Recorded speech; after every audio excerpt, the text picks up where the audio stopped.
Your Excellency Dr. Wokne,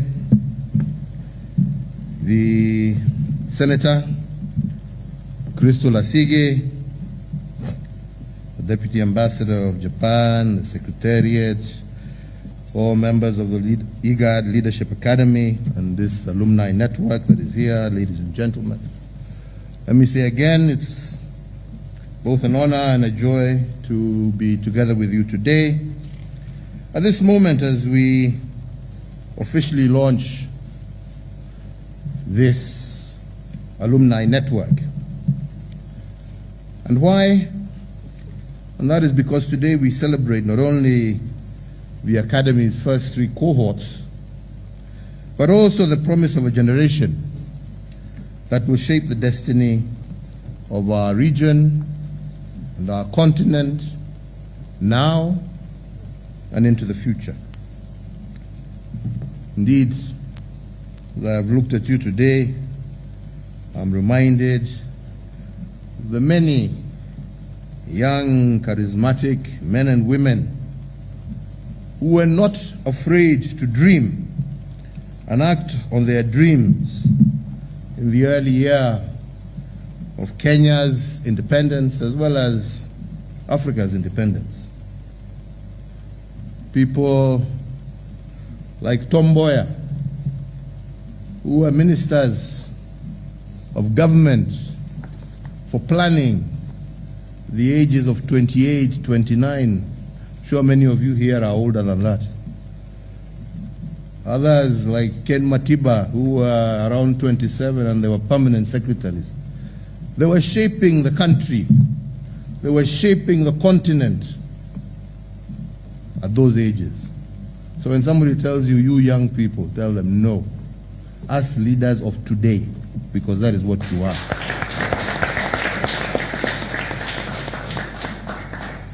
Because all these others were called young, but yet their vision has helped shape not only Kenya, our region, but undoubtedly the entire continent.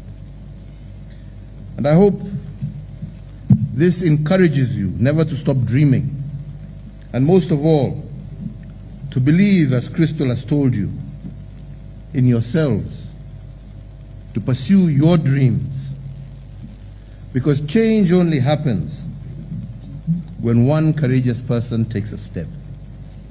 Just one. Choosing to become the change that they want to see.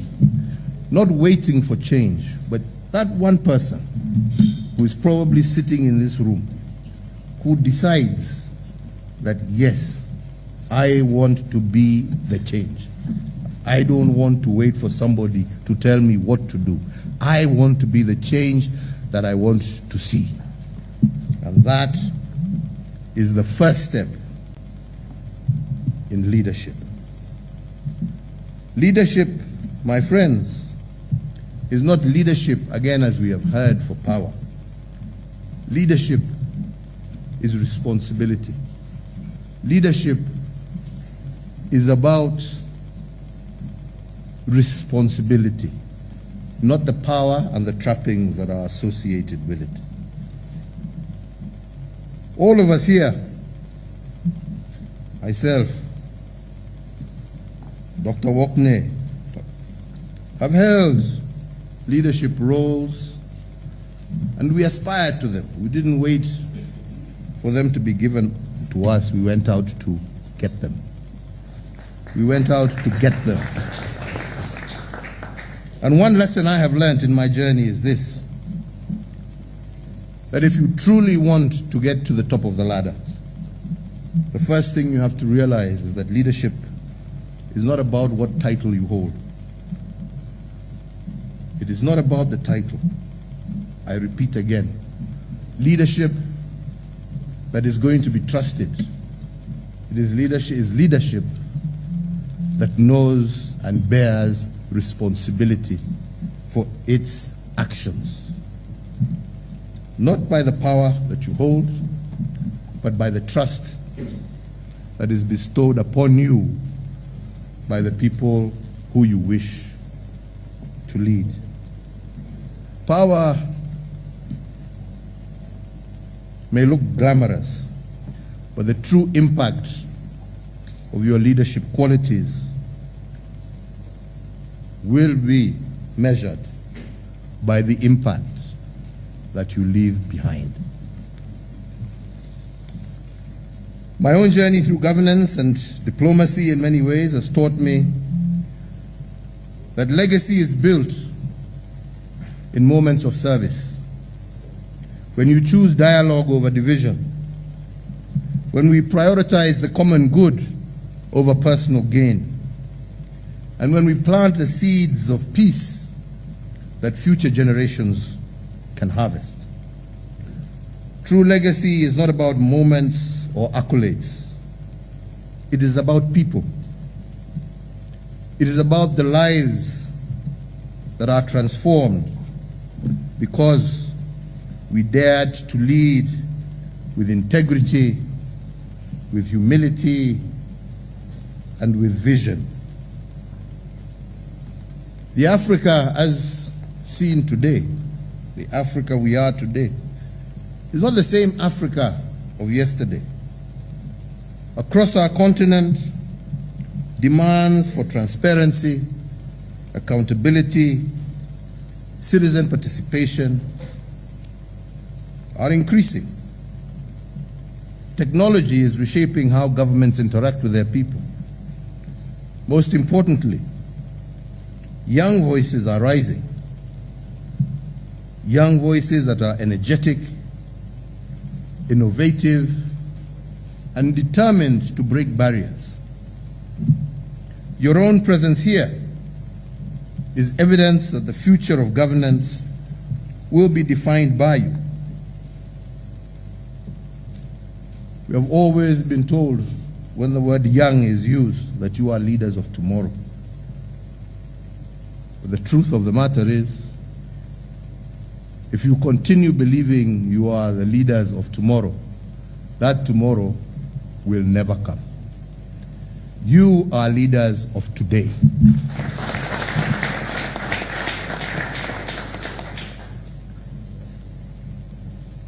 Your ideas, your courage, your personal commitment will shape policies, will shape communities, will reshape institutions. And as you go about it, do not fear failure. Do you understand me? There is no one perfect except God. We are all human. Do not fear failure, because you will stumble. But in Swahili we have a saying that says, kuteleza sio kuanguka. To slip does not mean you have fallen or failed. You will stand up again, so long as you have the humility and the ability to accept your mistakes and to correct yourself as you move forward. Do not, I repeat, do not fear failure. Every single setback is a lesson, and every challenge is an opportunity to grow. And always remember that to grow, you need each other.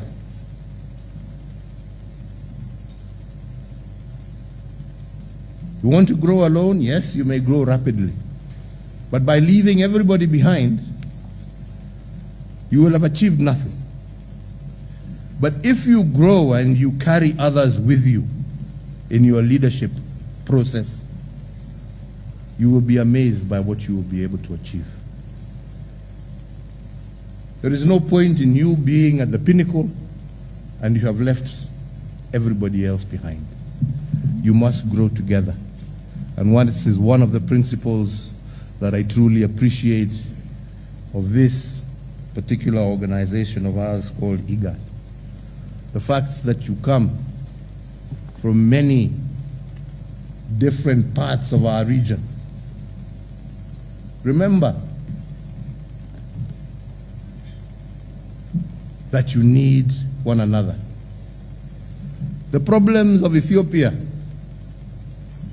are not far from the doorstep of Kenya. They are the problems of Kenya.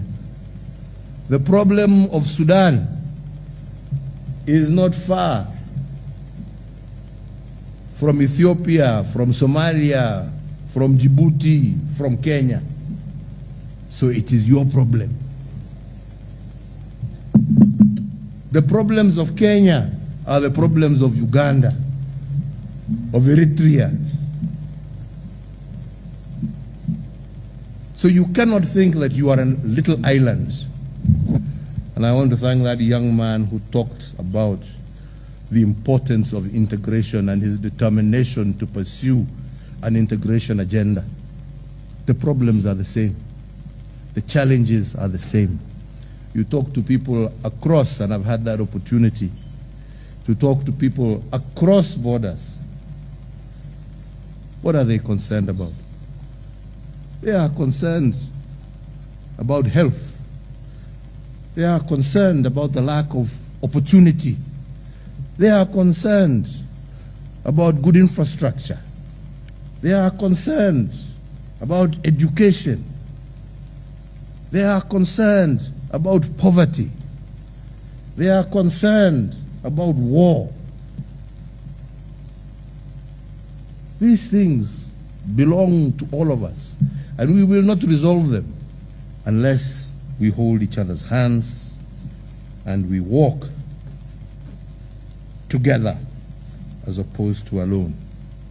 So recognize, my friends, that collaboration, not just your personal ambition, but collaboration is and will be your greatest strength.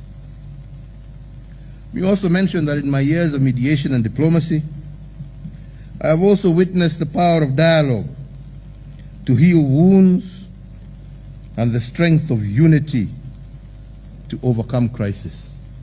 Because we will always be going from one crisis to another. And crisis resolution, one must remember, has never been resolved through the power of a gun. Has never resolved any crisis. It may result in victory, but the deep wounds you leave behind, believe you me, if not in your generation, in the next generation, they will resurface.